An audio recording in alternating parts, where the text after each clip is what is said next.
Admiral Renaval stood before the Centauri Alliance's High Council, her crystalline form shifting through shades of confident azure as she presented her proposal.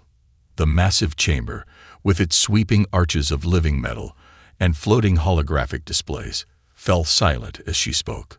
Distinguished council members, I stand before you with an opportunity that will cement our position as the dominant force in this sector. She began, her voice resonating through the chamber. We have discovered a species on the edges of our territory. They call themselves humans. The council's eldest, Tivon Mur, leaned forward on his gravity throne, his ancient form crackling with neural energy. And why should this interest us? Admiral Vol. Rena's form pulsed with excitement.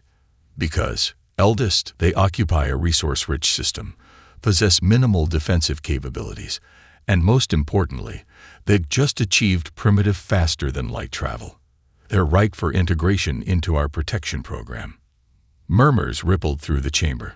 The Alliance's protection program had successfully absorbed dozens of emerging civilizations, turning them into productive and obedient member states. Their technological level? Asked Counselor Zex, her tentacles weaving patterns of curiosity in the air. Barely Category 2, Rena replied, projecting images of Earth's cities and spacecraft. They still rely on chemical rockets for most space travel. Their most advanced weapons use primitive nuclear fission. Their cities are unshielded, and their military forces are fragmented by national boundaries. The council members chittered in amusement.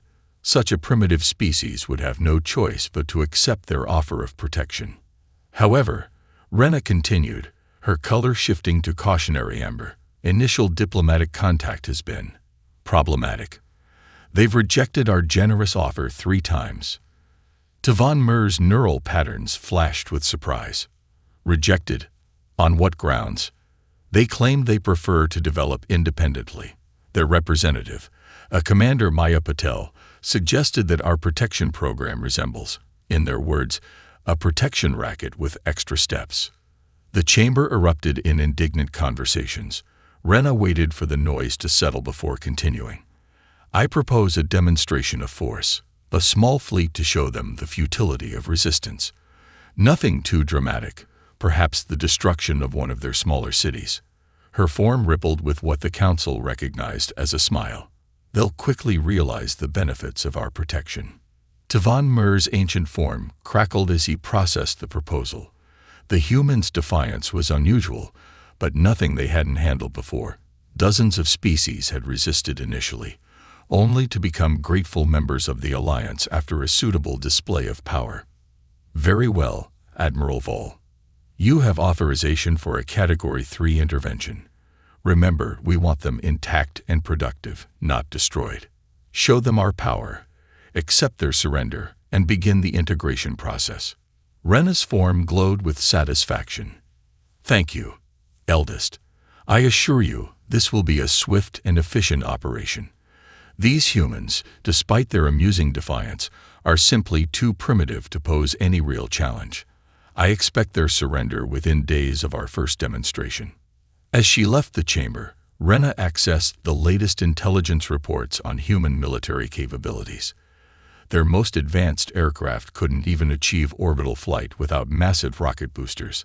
Their ships still floated on water. Their ground forces relied on kinetic weapons that would be useless against Alliance shields. She began composing the formal warning that would precede the demonstration. The humans would learn, as all species did, that resistance to the Alliance was futile. Perhaps she would target one of their coastal cities, somewhere prominent enough to make an impression, but not so vital as to damage their future productivity. What Rena didn't notice, as she made her plans, was a small note in the Cultural Assessment Appendix. It was a simple observation by a junior xenoanthropologist, deemed too trivial for the main report. Caution. Humans display an unusual characteristic. When told something is impossible, they appear to take it as a personal challenge. Further study recommended. It would prove to be the most expensive oversight in Alliance history. Commander Maya Patel stood in the United Earth Defense Forces Underground Command Center, watching as the Alliance's warships emerged from hyperspace. Their crystalline forms caught the sunlight, creating prismatic displays that would have been beautiful under different circumstances. They're positioning themselves over Mumbai, Lieutenant Rodriguez reported, his fingers dancing across the holographic interface. Energy readings are climbing. They're charging weapons. Maya's expression remained calm, though her heart raced. The Alliance had broadcast their ultimatum an hour ago. Surrender or face the consequences. Their arrogance had given Earth precious time to prepare. Status of Operation Mosquito? She asked, her voice steady. All civilian communication satellites are in position, Rodriguez replied. The reprogramming is complete. Waiting for your command. The first Alliance energy beam struck Mumbai's outskirts, deliberately targeting an evacuated industrial zone. The message was clear: submit or be destroyed. Maya allowed herself a small smile. Begin transmission. Across Earth's orbit, thousands of communication satellites began broadcasting on every frequency, flooding the electromagnetic spectrum with an avalanche of data. Cat videos, cooking shows, emergency broadcast tests, and millions of social media posts. Decades of human digital content, all transmitted simultaneously. On the Alliance flagship, Admiral Renaval's crystalline form flickered with annoyance as their sensor arrays were overwhelmed by the electromagnetic noise. Primitive interference, she dismissed. Adjust frequencies and continue the demonstration. That's when the first wave hit. Thousands of small objects, barely larger than coins, impacted the Alliance ship's shields. The projectiles weren't moving fast enough to trigger the shield's defensive protocols, but they were covered in a specially developed polymer that stuck to the crystalline hulls. Status report, Rena demanded as her ship's sensors began failing. Unknown substance coating our sensor arrays, her second-in-command reported, their form shifting to worried green. We're receiving similar reports from all ships. Visual capacity reduced by 60% and declining. Maya watched the Alliance fleet's formation become erratic as their ships, essentially blinded, struggled to maintain position. Launch Phase 2, she ordered. Across Earth, modified weather radar stations began transmitting focused electromagnetic pulses, carefully tuned to the exact frequency of the Alliance's communication systems. It wasn't enough to damage their ships, but it created a web of interference that made ship-to-ship coordination impossible. Rena's frustration turned her form a deep crimson as she watched her carefully planned demonstration dissolve into chaos. This is impossible, she hissed. They're using primitive radio waves and debris as weapons. That's when the second wave arrived. Hundreds of civilian drones, modified with electromagnetic pulse generators cobbled together from microwave components, swarmed the Alliance ships. Individually, they were harmless. Collectively, they created localized disruptions that played havoc with the ship's navigation systems. Launch countermeasures, Rena ordered.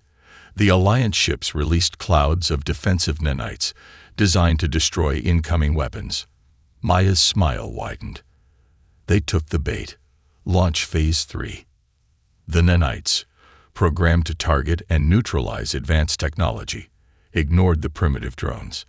Instead, they found themselves engaging with thousands of simple mechanical devices, wind-up toys, released from high-altitude balloons, their metal components treated with the same polymer coating that had blinded the ships. The nanites attempted to disassemble these threats, but the polymer reaction created a rapidly expanding foam that engulfed and disabled them. It was a defensive system defeated by children's toys and basic chemistry. In the command center, Rodriguez stared at his displays in amazement. It's working. Their ships are scattered, half-blind, and their defensive systems are compromised, all from technology they considered too primitive to be a threat. Maya nodded, remembering the Alliance ambassador's condescending dismissal of human technology. Sometimes the best weapon is the one your enemy doesn't consider a weapon at all. Begin Phase 4. High above Earth, hidden in the debris field created by decades of satellite launches, a new threat awakened. Hundreds of simple kinetic projectiles, little more than pointed metal rods, began their descent. They weren't sophisticated enough to trigger the Alliance's defensive systems, but their carefully calculated trajectories and Earth's gravity would turn them into devastating weapons. Multiple impacts detected. Rena's bridge crew reported as the first rods struck. Hull breaches on 3 ships. The human debris field. It's not random. They're using it as a weapon. Maya watched as the Alliance fleet, their formation shattered, their sensors blinded, and their defenses compromised, began an emergency retreat. "Send the message," she ordered. Every still-functioning communication device on Earth broadcast the same response. "The terms of your surrender are being prepared. Please wait." In the Alliance flagship, as Rena ordered an emergency jump to hyperspace, her form shifted to the pale blue of horrified realization. They hadn't been fighting a primitive species. They'd been fighting an entire civilization that had just weaponized its own technological limitations. As the Alliance fleet retreated, Maya began preparing for their inevitable return. "Get me the research team," she ordered. "It's time to show them what we can do with actual weapons." Somewhere in orbit, a child's wind-up toy, encased in rapidly hardening foam and stuck to the hull of a retreating Alliance ship, continued its mechanical march toward infinity, a small flag still visible. "Earth says hi." The Centauri Alliance's High Council chamber had never seen such chaos. Admiral Rena Vol's crystalline form flickered between shades of embarrassment and defiance as she delivered her report. "The humans have." She paused, her form briefly shifting to a mortified purple, weaponized their garbage. Tivan Mur's ancient form crackled with disbelief. "Explain." Rena projected a holographic display showing Earth's orbit. "They've turned their orbital debris field into a controlled defensive network. Every piece of space junk, from defunct satellites to lost tools, has been tagged with primitive but effective electromagnetic devices. They can direct these objects at will, creating killing zones that our ships cannot safely navigate. Surely our superior technology," Counselor X began, "has been consistently undermined by their primitive solutions," Rena interrupted.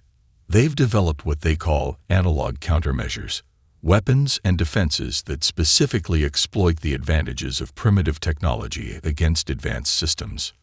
Meanwhile, in a repurposed warehouse in Singapore, Commander Maya Patel was reviewing the latest civilian innovations with Dr. James Kumar, head of the newly formed Unconventional Defense Division. "You're telling me," Maya said, staring at the prototype before her, "that this was designed by a high school robotics club?" James nodded enthusiastically. "They call it the Jellyfisher. It releases a cloud of conductive filaments that are attracted to the electromagnetic fields generated by Alliance shield systems. The filaments create a feedback loop that forces their ships to either shut down shields or risk overload." "And the materials?" "Recycled Christmas tinsel and copper wire from old electronics," James grinned. "The deployment mechanism is modified from soft drink dispensers." Maya shook her head in amazement. Since the first attack, humanity had embraced asymmetric warfare with unprecedented creativity. The global defense network had become a clearinghouse for innovations from unlikely sources. Garage inventors, hobby groups, and even children's science projects were being adapted into effective countermeasures. Back in the Alliance Council chamber, Rena's report continued. They'd begun distributing what they called defense kits to their population. Simple mechanical devices that, when combined, create surprisingly effective anti-ship weapons. Their information networks are filled with what they call tutorials, instructional videos showing how to repurpose everyday items into military assets. "This is unprecedented," Tivan Mir declared. "No species has ever responded to technological superiority by weaponizing technological inferiority." In Earth orbit, the first test of Project Beehive was underway. Thousands of miniature satellites, each no more sophisticated than a 1960s spacecraft, were being deployed in a complex network. Individually, they were too primitive to trigger Alliance targeting systems. Collectively, They formed a sophisticated detection grid that could track Alliance ships through hyperspace wake signatures. The beauty of it, Dr. Kumar explained to Maya, is that we're using basic radio technology. The Alliance's quantum communication systems are so advanced, they literally cannot detect or interpret our simple signal patterns without significant recalibration. Like trying to use a supercomputer to play Pong, Maya mused. Exactly. Their systems are looking for complex quantum signatures. Meanwhile, we're basically using Morse code in space. The Alliance fleet's second attack came 2 weeks later. They arrived with improved shields, better sensor protection, and countermeasures against the previous tactics. They were completely unprepared for what awaited them. The first ship to enter Earth's orbit was immediately enveloped in a cloud of what appeared to be soap bubbles. Their advanced sensors dismissed the bubbles as harmless, until they began to merge and harden into a crystalline structure that mimicked and disrupted their own hull frequency. What is this substance?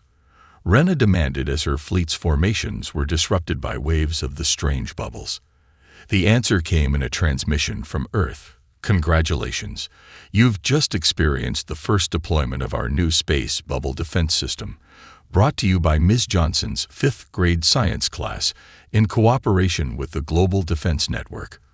For more information on how soap bubbles can be used to disrupt crystalline-based technology, please consult your local elementary school science fair. In the Singapore warehouse, Maya watched the Alliance fleet's disorganized retreat with a mixture of pride and amusement. How many more innovations do we have in development? James pulled up a holographic display showing thousands of submitted designs from around the world. At last count, over 10,000. Everything from modified kitchen appliances to repurposed farming equipment. The Alliance's biggest mistake wasn't underestimating our military. It was underestimating our creativity. And Project Thunderstorm. James's eyes lit up. Ready for deployment. Turns out the Alliance's ships are particularly vulnerable to static electricity. Who knew that dragging your feet across carpet could be the basis for a space defense system? Maya turned to the Global Defense Network display, where millions of humans were sharing ideas, refining designs, and turning the ordinary into the extraordinary. Send word to all innovation centers. Keep going. The Alliance needs to learn that humanity's greatest weapon isn't our technology. It's our ability to turn their technological superiority into a weakness, James finished. In the Alliance Council chamber, Rena's final report was met with stunned silence. We cannot defeat them conventionally, she concluded. Every technological advantage we possess is being turned against us through methods so primitive our systems cannot effectively counter them. They are not fighting the war we are prepared for. They are forcing us to fight the war they want to fight. Tavon Mur's ancient form dimmed with realization. They are not adapting to our level of warfare, he said slowly. They are dragging us down to theirs. And in that arena, Rena finished, her form shifting to the deep blue of resignation. We are the primitive ones. He video that would become known as the Kitchen Warfare Incident started like any other cooking show. Maria Gonzalez, a cheerful grandmother from Mexico City, stood behind her kitchen counter, smiling at the camera. Today, she announced in Spanish, with global subtitles running below, I'll show you how to disable an Alliance warship using common kitchen appliances and my abuela's secret salsa recipe. In the Alliance flagship, Admiral Rena Vol watched the transmission with her form shifting between disbelief and horror. The human was methodically demonstrating how to convert ordinary pressure cookers into devices that could disrupt their ship's crystalline resonance frequencies. And remember, Maria continued, seasoning her creation, the spices aren't just for flavor. The capsaicin compound, when properly prepared, creates a particulate cloud that interferes with their sensor arrays. My grandson tells me it's like giving their ships a sneezing fit. The video had gone viral across Earth's networks within hours. Soon, millions of homes were converting kitchen appliances into defensive weapons. The Alliance's attempts to jam these transmissions failed. Humans had simply started sharing the instructions through printed pamphlets, street art, and children's playground rhymes. Commander Maya Patel sat in an emergency meeting with the Global Defense Council, reviewing the latest developments. "The civilian response has exceeded all expectations," she reported. "What we're seeing isn't just resistance. It's a global innovation movement. People are treating this like a hobby." Dr. James Kumar pulled up a holographic display showing thousands of user-submitted defensive designs. They're even organizing competitions. Last week's Beat the Aliens with Bathroom Items challenge produced 300 viable countermeasures. The winning entry used modified shower heads to create localized electromagnetic disruption fields. In orbit, the Alliance fleet faced a new reality. Every attempted incursion into Earth's space was met with increasingly bizarre but effective defensive measures. Clouds of electrically charged glitter disrupted their sensors. Repurposed satellite dishes broadcast frequencies that made their crystalline hulls vibrate uncomfortably. One ship retreated after being enveloped in what appeared to be a massive bubble of carbonated beverage. "They're not just fighting us," Rena reported to the High Council, her form a pale shade of defeat. "They're enjoying it. Their global networks are full of what they call alien defense life hacks. They've turned our invasion into a form of entertainment." Tavon Mur's ancient form crackled with concern. "Surely this is a temporary phenomenon. Their primitive solutions cannot sustain." He was interrupted by an incoming transmission from Earth. The council chamber's holographic display activated, showing a montage of scenes from around the planet. Families working together to build defensive devices, school science fairs showcasing anti-ship measures, cooking shows demonstrating dual-use recipes that could either feed a family or disable Alliance sensor arrays. "Is this being broadcast on all frequencies?" Counselor Zex asked, her tentacles writhing in agitation. "They're broadcasting on every conceivable medium," Rena confirmed, including something they call TikTok, which appears to be primarily populated by young humans dancing while demonstrating weapon designs. The transmission concluded with a formal message from the United Earth Defense Force. "We are prepared to discuss terms of peace.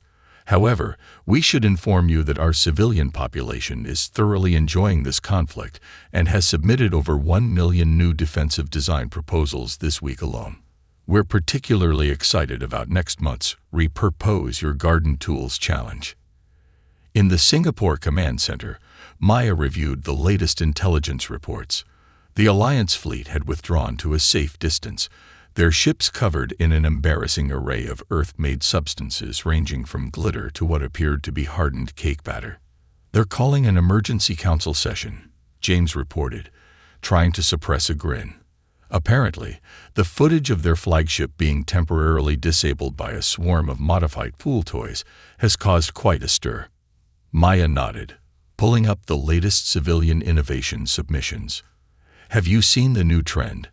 People are starting to design aesthetically pleasing defensive measures. There's a whole movement focused on making our countermeasures environmentally friendly and Instagram-worthy." "I saw that," James laughed. "The biodegradable glitter bombs are particularly popular. And someone's grandmother in Peru has designed a solar-powered disruptor that doubles as a garden fountain." The Alliance Council's emergency session was interrupted by another transmission from Earth. This one was different. A simple text message that made Rena's crystalline form pale to near transparency. "We've been holding back our actual military response while gathering civilian innovations. Would you like to see what our professional engineers have been working on? Or would you prefer to discuss surrender terms? P.S. We're willing to share our technical specifications for the garden fountain design. We've noticed your ships could use some decoration." In the council chamber, Tavon Mir turned to his fellow council members. "Perhaps," he said carefully, "we should consider the diplomatic approach before they start another viral challenge." Rena's form shifted to a deep, resigned blue. The latest human transmission includes something called a Deity Alien Ship Makeover Tutorial. It has already received what they call 5 million likes. The council's decision was unanimous. As one member noted, "Any species that can turn grandmother's recipes into weapons while maintaining a sense of humor about it, is not one we wish to antagonize further. 5 years after the kitchen warfare incident, Admiral Rena Vall found herself in an unlikely position, sitting in a human cafe in Singapore, sharing what humans called coffee with Commander Maya Patil. Her crystalline form shifted through amused colors as she watched a group of children playing nearby with toys modeled after Alliance ships, toys that could, with minor modifications, still serve as effective anti-ship weapons. "I must admit," Rena said, her form settling into a comfortable blue, "we completely misunderstood your species. We thought technological superiority was everything." Maya smiled, stirring her coffee. "Your biggest mistake wasn't underestimating our technology. It was assuming that advancement only moves in one direction." The cafe itself was a testament to humanity's transformed relationship with the galaxy. The menu featured both Earth beverages and attempts at alien refreshments. The special of the day was Alliance-style crystal juice, served in what had once been a repurposed shield disruptor. "The Galactic Council is still adapting to the new protocols," Rena admitted. "The Humanity Clause, as they're calling it, has revolutionized how we evaluate emerging civilizations." "Oh." Maya raised an eyebrow. "Do tell." "Any species that displays what we now call innovative regression, the ability to weaponize simpler technology against advanced systems, is automatically classified as a Category 1 contact risk. We've had to completely rewrite our first contact protocols. Above them, Earth's orbital defense network had become a tourist attraction. Alliance ships now had to follow a strictly designated approach vector, marked by what humans called decorative warning buoys, each one capable of converting into a defensive platform at a moment's notice. The educational exchange program has been interesting," Rena continued. "Your DI defense courses are now the most popular electives in Alliance military academies. Though I must say, watching advanced tactical AI trying to understand the logic behind weaponized kitchen appliances is quite entertaining." In the years following the conflict, humanity's approach to defense had become legendary throughout the galaxy. The term "pulling a human" had entered the Alliance lexicon, meaning to solve a complex problem with a ridiculously simple solution that somehow worked better than advanced technology. "Have you seen the latest from the Global Innovation Network?" Maya asked, pulling up a holographic display. "We're now exporting defensive technologies to other civilizations. The primitive but effective product line is our fastest-growing interstellar trade category." Rena's form flickered with what Maya had learned to recognize as embarrassed amusement. "Yes, 3 of our colony worlds have installed your grandmother's salsa-based sensor disruption systems. They're disturbingly effective. And delicious." The transformation of Earth's status in the galaxy had been profound. What had started as a defensive necessity had evolved into a cultural movement. Humanity's knack for turning everyday items into effective countermeasures had made them both respected and slightly feared throughout civilized space. "The latest session of the Galactic Council was quite something," Rena said. "A delegation of young humans presented their science fair projects. The council wasn't sure whether to be impressed or terrified that your children designed better defensive systems than our military engineers." Maya laughed. "How did they react to the presentation on repurposed playground equipment?" "Several council members had to take what you call a mental health day after realizing that human children's toys could theoretically disable a battlecruiser. The motion to classify swing sets as potential weapons platforms was passed unanimously." The cafe's television was showing the latest episode of Galactic Defense Kitchen, now the most-watched cooking show in 3 sectors of space. Today's episode featured an elderly Japanese chef demonstrating how to turn traditional sushi preparation techniques into anti-gravitational countermeasures. "The cultural impact has been the most surprising," Maya mused. "Who would have thought that human innovation would become a form of entertainment across the galaxy?" Rena's form shifted to a thoughtful purple. "It's changed how we view technological advancement. The Alliance always assumed that progress meant more complexity, more sophistication. You showed us that sometimes the most elegant solution is the simplest one. even if that solution involves combining soap bubbles with quantum physics. Outside the cafe, a tour group of Alliance citizens was being shown the historic sites of the kitchen warfare campaign. The tour guide, a cheerful grandmother who had once disabled an Alliance cruiser with modified knitting needles, was demonstrating proper technique while selling souvenir defensive craft kits. "The galaxy's a different place now," Maya said, finishing her coffee. "All because you tried to conquer a species that treats problem-solving like a hobby and warfare like a creative writing exercise." Indeed, Rena agreed, her form displaying the complex color pattern that humans had learned meant deep appreciation. "Though I must ask, did you really need to make the peace treaty terms include that annual Galaxy's Funniest Home Defense Videos competition?" "Of course," Maya grinned. "How else would we keep everyone on their toes? Besides, this year's theme is Peace Through Innovative Absurdity. We've already received 1 million submissions." As they left the cafe, they passed a new monument recently erected in the heart of Singapore, a simple kitchen pressure cooker mounted on a pedestal. The plaque read, "To human ingenuity, proving that the best defense isn't always the most advanced one." Rena's form shifted to the color of acceptance as she read it. The Alliance had learned its lesson well. Never underestimate a species that can turn defeat into a hobby, resistance into entertainment, and peace into a celebration of creative problem-solving. Above them, a child's kite floated in the breeze, its string coated with a substance that could, if needed, scramble a battlecruiser's sensor array. Just in case.